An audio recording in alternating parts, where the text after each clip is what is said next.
Welcome. All right, let's talk about something on your house that you probably almost never think about, but it's kind of the most important thing. It's just one single number that controls everything from how your house looks to how it survives a torrential downpour. So, what do you think it is? What's your roof's most important number? I'll give you a hint. It's not the square footage or how old it is. It's something way simpler. And it's the secret behind all kinds of annoying problems, like why your gutters always seem to overflow, or that one leak you just can't track down. And the answer is roof pitch. Yeah, I know, it sounds super technical, right? But I promise, by the end of this, you'll get it completely. It's really just a fancy way of saying how steep your roof is. That's it. Okay, so here's the official textbook definition. But let's just cut through the jargon. All it means is, for every certain distance you go across your roof, how far does it go up? It's that simple, a ratio of up versus across. And here's the key that makes it all so easy. The formula is always rise over run. But the run, that's the across part, is always, and I mean always, 12 inches in the roofing world. That makes it so much simpler, so the only number we ever really need to figure out is the rise.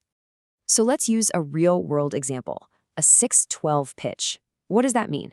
It just means that for every 12 inches, or 1 foot, you go horizontally, the roof goes up 6 inches. This is a super common pitch, kind of the Goldilocks of roofing. It's steep enough to shed water really well, but not so steep that it's a nightmare for anyone to work on. Okay, so why should you even care about this number? Well, it is a huge deal. This isn't just about making your house look a certain way from the street. This one little number impacts the entire health and performance of your whole roof system. And I mean, just look at this list. It affects how fast rain just sluices right off of it. It literally dictates what kind of shingles or tiles you can even put on your roof. The wrong pitch for the wrong material, that's a recipe for disaster. It even changes how your house handles wind and how well your gutters can do their job.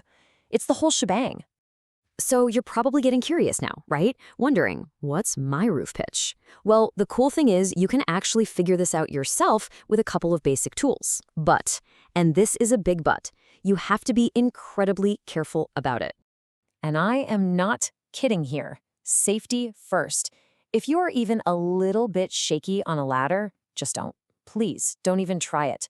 A much, much safer way is to measure from inside your attic, right from the rafters.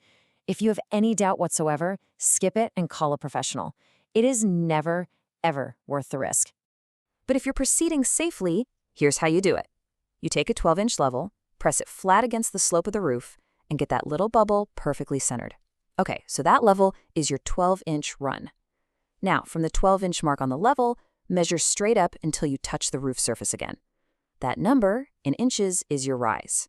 So if you measure 5 inches, you've got yourself a 512 pitch. See? Simple as that. Okay, so let's see how this all connects to create a complete system. Your roof's pitch isn't an island. It works hand in hand with your roofing materials and your gutters. They're all on the same team, working together to protect your home. Now here's a look at some of the usual suspects. See that 412 to 612 range? That's the sweet spot, what you'll find on most suburban homes. It's a perfect balance. As you get steeper into that 712 or 812 range, you start seeing those classic, older-style homes that are just fantastic for places that get a ton of rain. And this really breaks it down. Low-pitched roofs, they have that sleek, modern vibe, and they're great for long metal panels. But water moves off them more slowly. High-pitched roofs have that traditional look, and they are absolutely necessary for materials like tiles or slate because they shed water so incredibly fast that it can't get underneath. That speed also helps flush debris right out of your gutters. So, measuring it yourself is great for your own knowledge, but if you're planning any real work, a re-roof, new gutters, anything like that, this is where accuracy becomes absolutely critical. And you might be thinking, hey, my measurement was pretty close, that should be good enough, right? Well, when it comes to thousands of dollars in materials and protecting your home from water, close enough can turn into a very expensive mistake. Because a professional inspection gives you so much more than just a number. Yeah, they use precise digital gauges to nail the pitch perfectly. But more importantly, they're looking at the entire system. The condition of your tiles, the integrity of all the seals, if the gutters are even aimed right, and the soundness of the structure underneath it all. And this really says it all. Getting that pitch wrong can set off a chain reaction of problems. You could buy materials that aren't even rated for your roof slope, which means they'll leak. The installation could be wrong from the start, or your gutters might miss half the water coming off the roof. So really, your roof pitch isn't just some random number or a style choice. It is the fundamental design principle of your home's entire defense system against the weather. Understanding it is understanding the first thing about how your home protects you. So the next time you look at your house, or any house for that matter, don't just see a roof, see the pitch.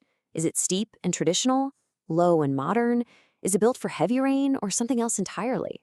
What story is your roof telling you?